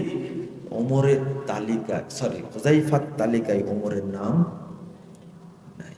সবচেয়ে বড় বিষয় হলো এটা, যে লোকের জানাজায় ওমর রাদিয়াল্লাহু আনহু উপস্থিত, নিজে খলিফা উপস্থিত হয়েছে, তাহলে সব সাহাবী উপস্থিত হয়েছে না? এমনকি হুযায়ফা জানা সত্ত্বেও, মুনাফিক জানা সত্ত্বেও হুযায়ফাও এই জানাজায় অংশগ্রহণ করেছে। হুযায়ফা জানে যে মাপের সাহাবী জানাজায় আমি উপস্থিত না হলে সাহাবীরা আমার 12টা বাজায় দেবে। কত বড় পণ্ডিত হয়েছে হুযায়ফা! একজন সাহাবী মারা গেল আর জানাজায় আসলো না, হুযায়ফাও ঠেলা সামলাতে পারেনি, তিনি উপস্থিত হয়েছে। বলেন তো এই মাইয়েতটা কত মর্যাদাবান ব্যক্তি! সে মুনাফিক, আল্লাহর নবী তালিকা দিয়ে গেছে। আমাদের কি অবস্থা? আমাদের কি অবস্থা? এই হাদিসগুলো কি অনুবাদ করা যায়? আমরা কি, আমাদের চেহারা কত সুন্দর, অথচ ভিতরে মুনাফিকের ফ্যাক্টরি, তাই না? মুনাফিকের ফ্যাক্টরি। লা হাওলা ওয়ালা কুওয়াতা ইল্লা আস্তাগফিরুল্লাহ। আমি আপনাদের শেষে এটাই বোঝাতে চাই, মুনাফিক চিনা পোশাক দিয়ে চিনা যায় না, বরং মুনাফিকদের পোশাক অনেক ভালো হয়, কথা খুব কুশালো হয়, মুনাফিকদের কথায় খুব মিষ্টি থাকে, মুনাফিকদের কথায় মধু থাকে। আপনি কি বুঝতে পারলেন? বলেন আল্লাহুম্মা ইন্নী আউযু বিকা মিনাল কুফরি ওয়াশ শিরকি ওয়ান নিফাক। মনে করেন আমাদের কারো ঈমান নাই, আজকে আমরা আল্লাহর প্রতি আরো ঈমান নিয়ে আসলাম। আমাদের রবকে একটা দোয়া পড়বেন, পড়েন আমার সাথে, আল্লাহুম্মা ইন্নী আসআলুকা ঈমানান। অমনোযোগী, উদাসীন অন্তরের ইবাদত, দোয়া আল্লাহ কবুল করেন না। এটা ইবাদত না? এটা কি ইবাদত না? আমি কোরআন হাদিস বলছি, আমি কিন্তু কোরআন হাদিসের বাহিরে কোনো অনুবাদ করিনি, বলিনি, বুঝতেই পারছেন। আপনি শুধু তাকায় আছেন, মনোযোগ নেই, এটা কবুল হবে না। কিছুই করেননি, আপনি মিথ্যা কথা বলেননি, কাউকে মারেননি, হত্যা করেননি, আপনি সন্ত্রাসী না, মদখোর না, জেনাকারী না। আপনি এখানে আছেন, শুধু মনোযোগ নাই, তাই কি নাই? বলেন কি নাই? আরে ঈমান নাই। ঈমান থাকলে কবুল হতো, ঈমান নাই। ঈমান এত ভদ্র, ঈমান এত ভদ্র, এত দামি, ঈমানের মর্যাদা এত বেশি, একটু ছোঁয়া লাগলে ঈমান কি আউট, সাথে সাথে। এটা একটা রাসূল সাল্লাল্লাহু আলাইহি ওয়াসাল্লাম বলছেন, লাকলবু ইবনে আদম আশাদ্দু ইনকিলাবাম মিনাল কদ্র। সাহাবীরা শোনো, ঈমানটা, মানুষের অন্তরে যে ঈমানটা আছে, এই ঈমানটা এত দ্রুত পালায়। মহিলারা যে ভাত রান্না করে না, ওই যে বলক উঠে, তো 1 সেকেন্ডে কয়বার বলক উঠে বলেন তো দেখি? আপনার মরা বাপকে তুললেও, ভিডিও করলে আপনি বলতে পারবেন না। যান ভিডিও করেন, পারেন কিনা? পারলে আল্লাহ নবী এই উদাহরণ দিতেন না। আশাদ্দু ইনকিলাবাম মিনাল কিদ্র। ঈমান এত দ্রুত পরিবর্তনশীল, সেকেন্ডে সেকেন্ডে ঈমান চলে যায়। এই জন্য আপনি কিছু কাজ করলেন, বললেন লা ইলাহা ইল্লাল্লাহ, এটা শেষ কথা হলো, মরে যেতে পারেন না? আপনি একটু কাজ করবেন, লা ইলাহা ইল্লাল্লাহ, সাথে সাথে ঈমান আছে। এটা হলো ঈমানের পরিচর্যা বলে এটাকে। 2, আল্লাহ রাসূল বলছেন, আল হায়াউ মিনাল ঈমান।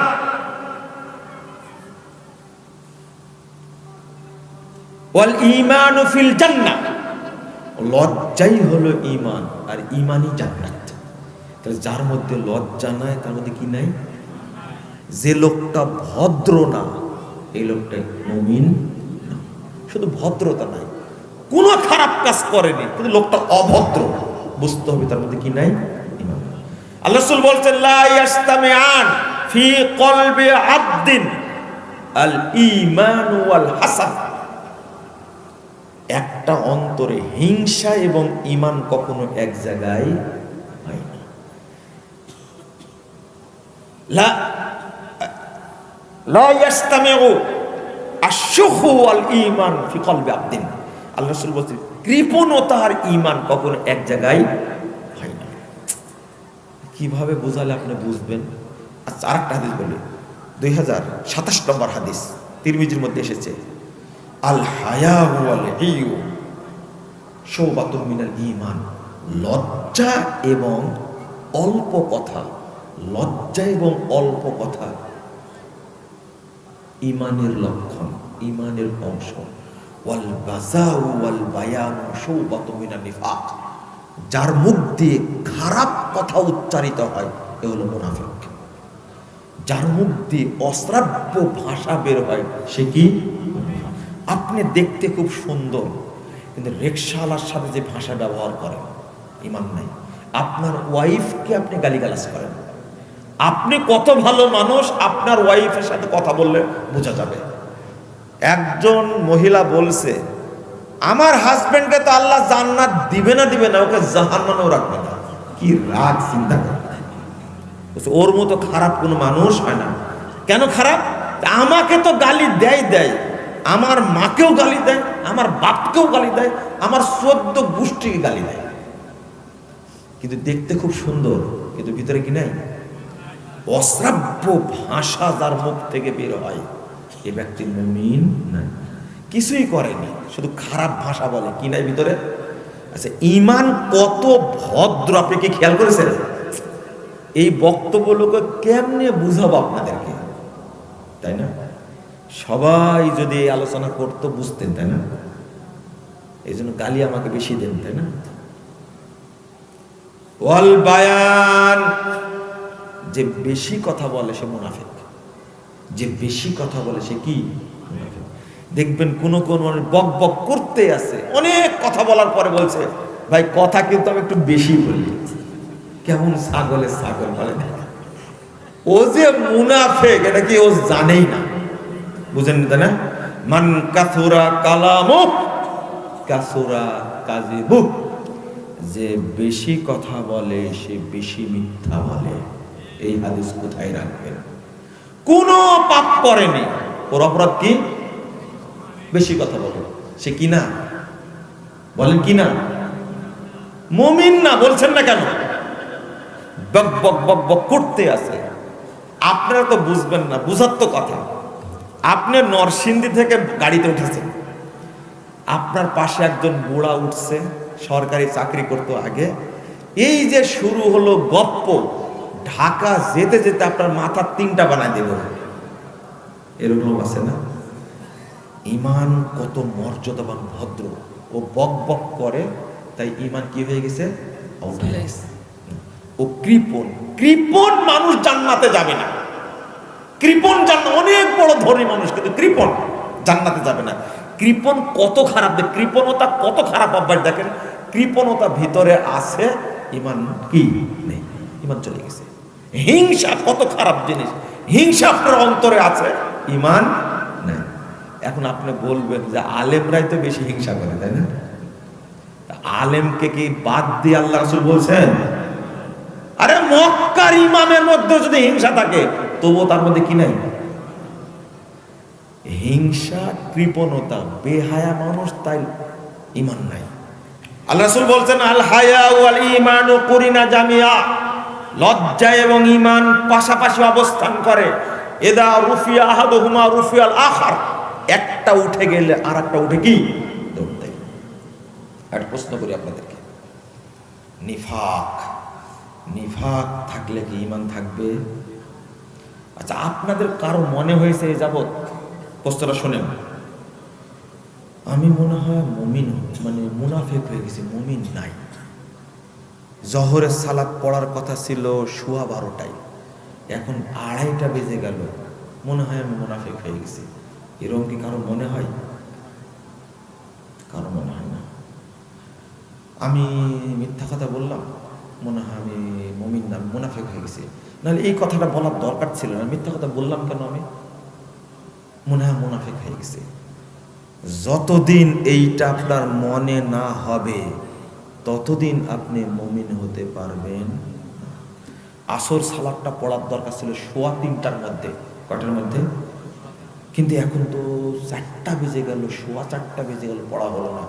মনে হয় আমি মুনাফিক হয়ে গেছি।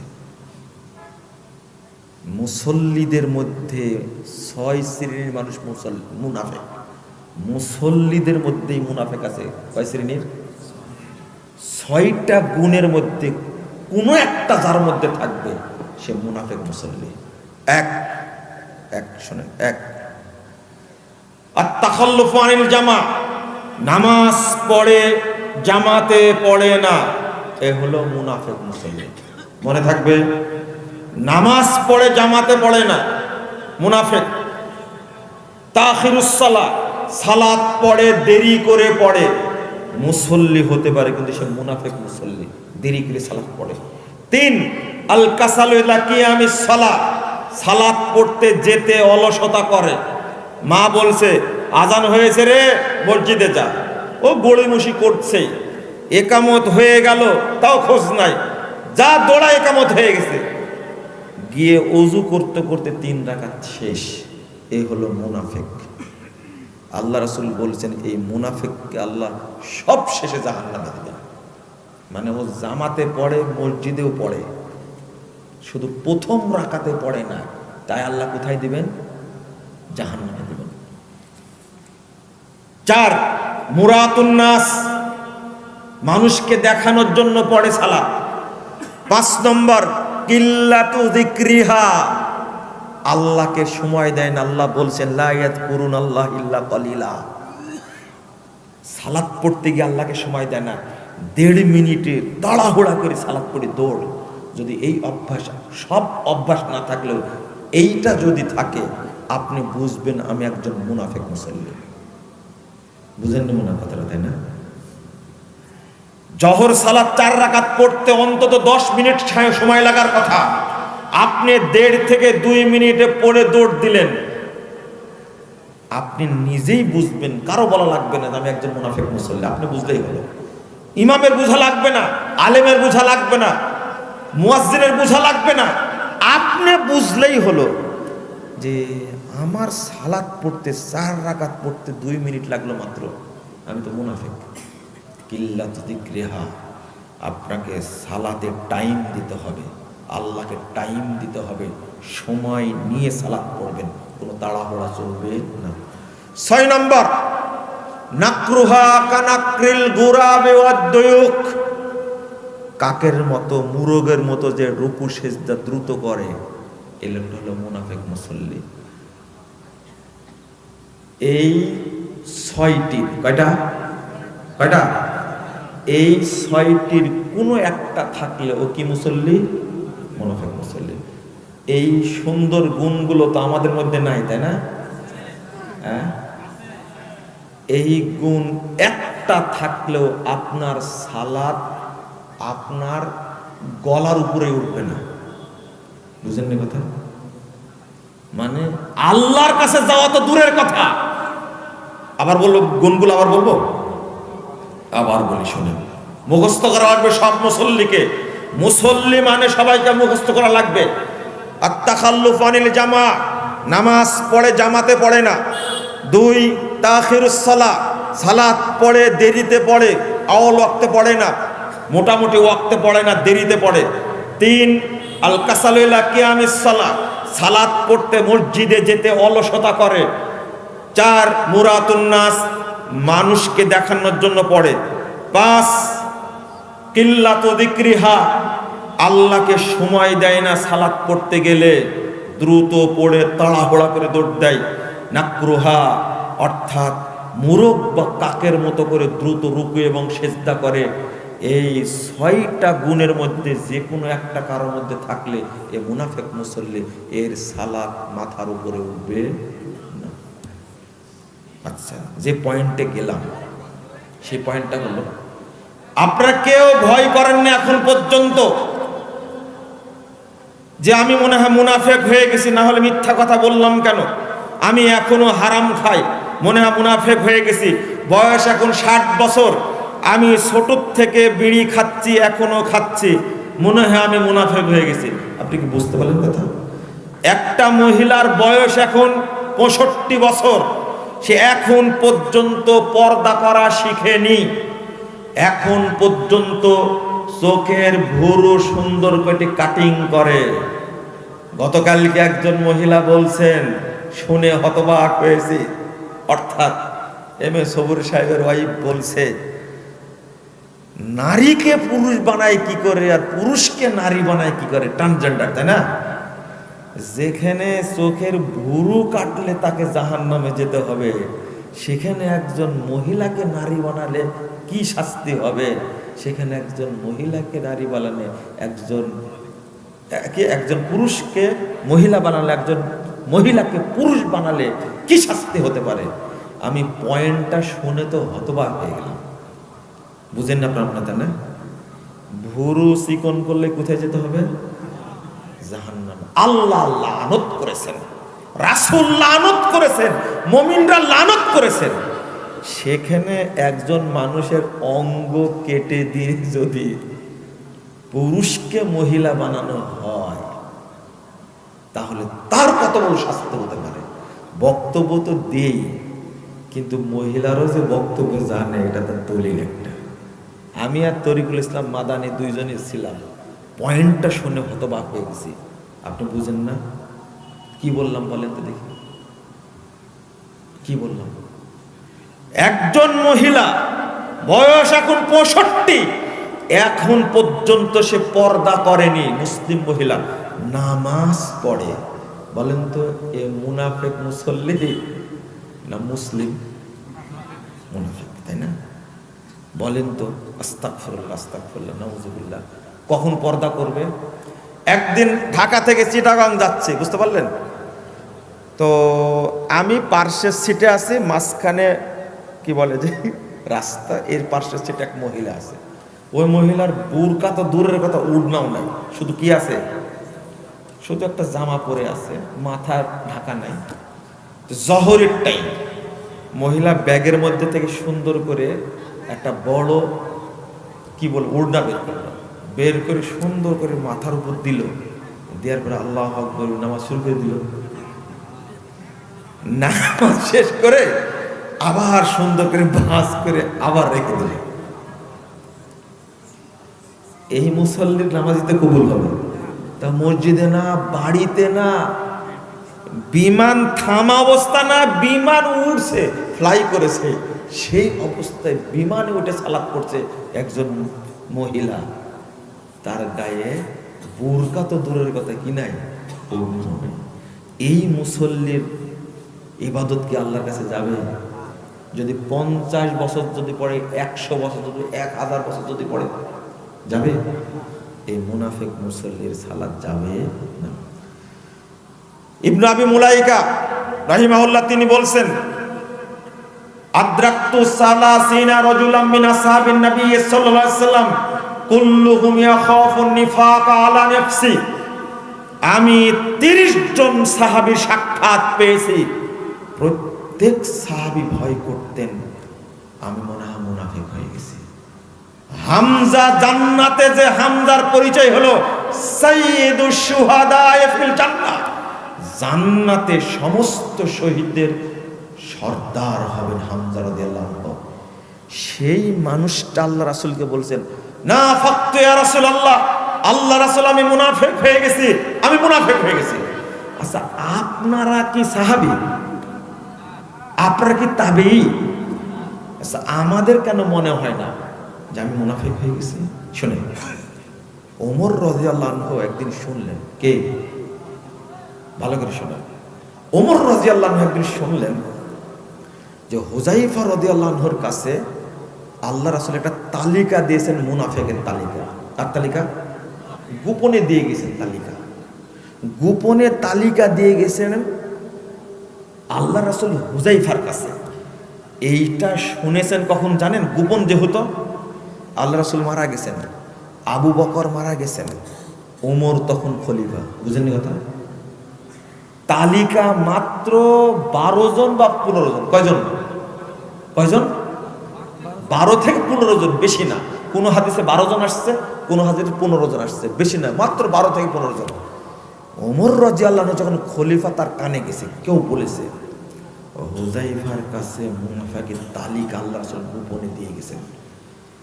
রাত্রিতে শুনে ওমর রাদিয়াল্লাহু আনহু রাত্রেই চলে গেছেন হুযাইফার বাড়িতে। হুযাইফা, আমি শুনলাম কারো কাছে তোমার কাছে আল্লাহ রাসূল মুনাফিকদের তালিকা রেখে গেছেন, তুমি কি বলবা দেখো তো ওই তালিকায় আমার নামটা আছে কিনা? বুঝেছেন কথা? হুযাইফা বলে না, শুধু মুস্কি হাসে। আবার একদিন চলে গেছেন, গিয়ে বলছে হুযাইফা তুমি তো বললে না, একটু দেখো না তালিকাটা, ওই তালিকা আমার নাম আছে কিনা। বুঝছেন কথা? আচ্ছা গেল, বলে না। আর একদিন একাকে ধরছে,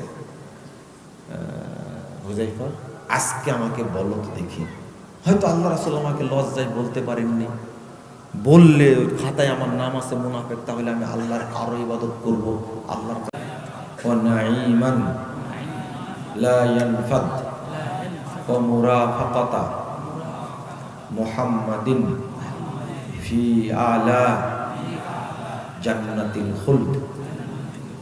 এর অর্থ, হে আল্লাহ তোমার কাছে এমন ঈমান চাই যে ঈমান কখনো নষ্ট হবে না, বিচ্ছিন্ন হবে না। তোমার কাছে এমন রুজি চাই যে রুজি কোনোদিন শেষ হবে না, আমি বরকতপূর্ণ রুজি চাই।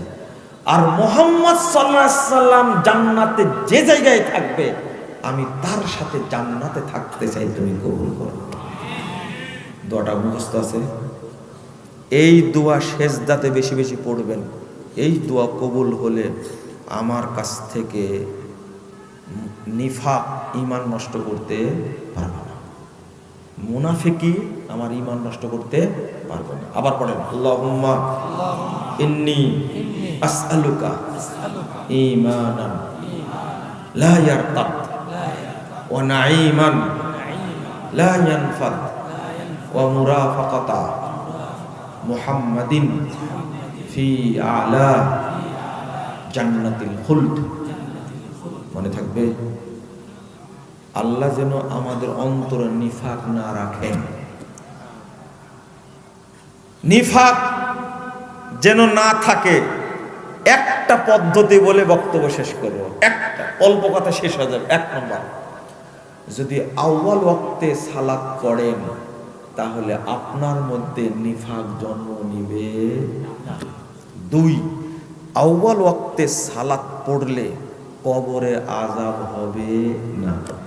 3, আউয়াল ওয়াক্তে সালাত পড়লে আল্লাহ আপনাকে জান্নাতুল ফেরদাউসে জায়গা দেবেন। 4, প্রথম যে দলটি জান্নাতে যাবে, আগে বলেছে না কয় হাজার মানুষ? 70,000 মানুষ প্রথম জান্নাতে যাবে। যে আউয়াল ওয়াক্তে সালাত আদায় করবে ওই লোকটিও তাদের সাথে জান্নাতে যাবে, বিনা হিসাবে জান্নাতে যাবে। যদি প্রথমটা কাজে লাগান, আমি আউয়াল ওয়াক্তে সালাত আদায় করব, প্রথমটা কাজে লাগালে আপনার ভিতরে নিফাক থাকবে না। আপনি সালাত পড়ার কারণে আপনার দ্বারা কোনো অন্যায় কাজ হবে না। আল্লাহ যেন আমাদের তৌফিক দান করেন। কবরে আযাব হবে না, বললাম না, কবরে আযাব হবে না।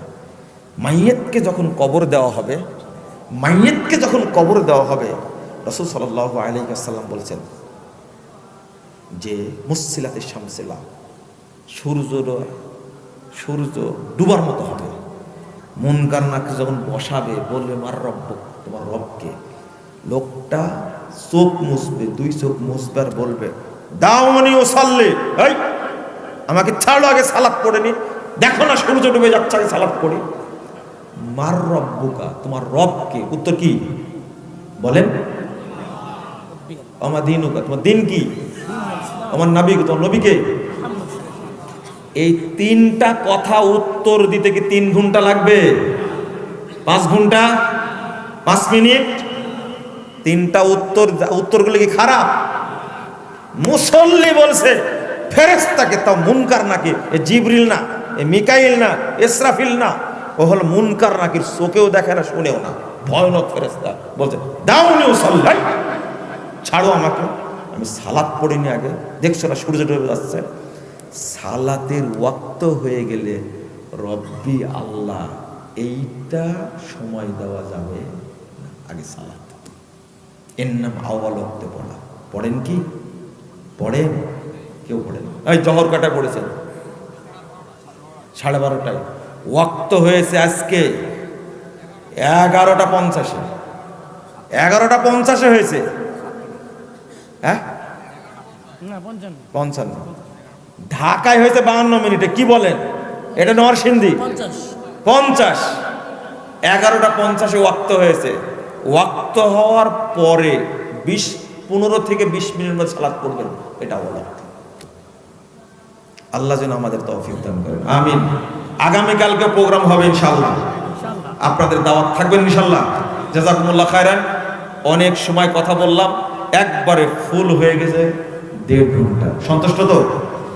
আল্লাহ যেন আমাদের সবাইকে জান্নাতুল ফেরদাউস যেন কবুল করে নেন, আমিন। যারা এই প্রোগ্রামের আয়োজন করেছে তাদের জন্য দোয়া করবেন, আল্লাহ যেন তাদেরকে আরো দ্বীনি কাজ করা তৌফিক দান করেন। এই তো উঠলেন কেন? এই তো হাদিসের 12টা বাজায় দিলেন এখনই। কতদিন? এখন তো আমি শেষ করব, আমি আর 1 ঘন্টা কথা বলবো। এটাই শয়তান আপনাকে খোঁচাচ্ছিল, উঠ তাড়াতাড়ি উঠ। দোয়া পড়লে আমার আর কোনো লাভ হবে না, দোয়াটা পড়ে উঠবেন, এটা হলো সুন্নাত। দোয়া পড়ে উঠলে যত ফজিলত হয়েছে সবগুলো আল্লাহ লিপিবদ্ধ করে তার কাছে আরো সে রেখে দিবেন সিলভার। পট করে উঠে গেলেন কেন? এতক্ষণ ওয়াজ করে কি লাভ হলো? সুন্নাতকে গুরুত্ব, আপনারা সুন্নাত না মানলে কে মানবে? কে মানবে? কি বলছিলাম? যারা আমরা উপস্থিত হয়েছি, একটা শেষ দোয়া যেটা করছি আল্লাহর কাছে, আল্লাহ তুমি আমাদের সবাইকে একসঙ্গে জান্নাতুল ফেরদাউসে রাখো, আমিন। সন্তুষ্ট তো? দেখা হবে না জান্নাতে ইনশাআল্লাহ? ইনশাআল্লাহ দেখা হবে। আর সুসংবাদ হলো, এই যে পার্শ্বের মসজিদটা, এই মসজিদটা মাত্র 9 মাসে হয়েছে। কয় মাসে? বাংলাদেশে কোনো মসজিদ এত তাড়াতাড়ি হয় না। মসজিদটা কবুল করেছেন। এই পার্শ্বে এখানে একটা মাদ্রাসা হবে, বিশ্ববিদ্যালয়ের মানের ইনশাআল্লাহ। এটা হবে সবচেয়ে, কি বলবো, বাংলাদেশের সবচেয়ে রুচি সম্পন্ন অত্যাধুনিক একটা প্রতিষ্ঠান হবে ইনশাআল্লাহ, যেখানে আপনার সন্তানরা পড়তে পারবে। বিজ্ঞ আলেম যেন তৈরি হয়। এম এ সবুর সাহেবের ওয়াইফ, তার প্রতিজ্ঞা সবচেয়ে ভালো মানের পড়াশোনা এই জায়গায় হবে। আর আমিও আল্লাহর কাছে দোয়া করছি, আল্লাহ এই প্রতিষ্ঠানটা যেন মদিনা বিশ্ববিদ্যালয়ের সাথে মুআদালা শিক্ষা চুক্তি হয়, আল্লাহ তুমি সেটা কবুল করো। হবে ইনশাআল্লাহ, আমরা করার চেষ্টা করব। এই জন্য এই মহিষী মহিলার জন্য বেশি করে দোয়া করা লাগবে, আল্লাহ যেন তাকে সুস্থ রাখেন আর হায়াত যেন লম্বা করে দেন, করেন আমিন। আমাদের চেয়ারম্যান সাহেবের জন্য দোয়া করবেন। জি বলেছি তো, হায়াত মানে সুস্থ হায়াত। আর চেয়ারম্যান সাহেবের জন্য দোয়া করবেন, তার সন্তানের জন্য দোয়া করবেন, তার ব্যবসায় প্রতিষ্ঠানের জন্য দোয়া করবেন। আল্লাহ সেখানে বরকত দিলে আপনাদেরকে দিতে পারবেন, তাই না? কত দরিদ্র মানুষ, কত অসহায়, কত এতিম সারা দেশে আলহামদুলিল্লাহ তাদের পক্ষ থেকে সহযোগিতা যায়। মসজিদ, মাদ্রাসা, এতিমখানা, দেশের বাহিরে আমেরিকা, লন্ডন, ফিলিস্তিন, লিবিয়া, সুদান, যেখানে পারেন পাঠাতে আল্লাহ তাদেরকে সে তৌফিক দিয়েছেন। আল্লাহ যেন এর ওসিলায় তাদেরকে যাবতীয় বিপদ মুসিবত বজনজর থেকে হেফাজত করেন, আমিন। দোয়া করছি, রাগ করছেন নাকি? আপনি আমিন বললে সমপরিমাণ আমিও পাবো ইনশাআল্লাহ। আল্লাহ তুমি আমাদের এই প্রোগ্রামটাকে কবুল করে নাও, আল্লাহ তুমি এর ওসিলায় আমাদের সকলকে জান্নাতুল ফেরদাউসের মেহমান হিসাবে কবুল করে নাও, আমিন। বারাকাল্লাহু ফীকুম ওয়া জাযাকুমুল্লাহু খায়রান। পড়েন সুবহানাকা। আল্লাহুম্মা ওয়া বিহামদিকা আশহাদু আল্লা ইলাহা ইল্লা আনতা আস্তাগফিরুকা ওয়া আতুবু ইলাইকা। আসসালামু আলাইকুম ওয়া রাহমাতুল্লাহি ওয়া বারাকাতুহু।